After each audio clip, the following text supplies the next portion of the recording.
Hello everyone, a quick video here. So the problem here is that when I start my animations, you can see here the character is going underground as long as he moves.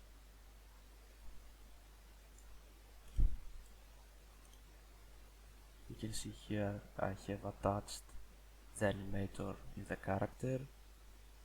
I have attached a wrist body, and the problem, as I showed, was the character going underground.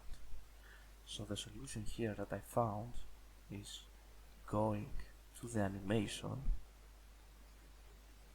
and there you can see a setting, blue transform position,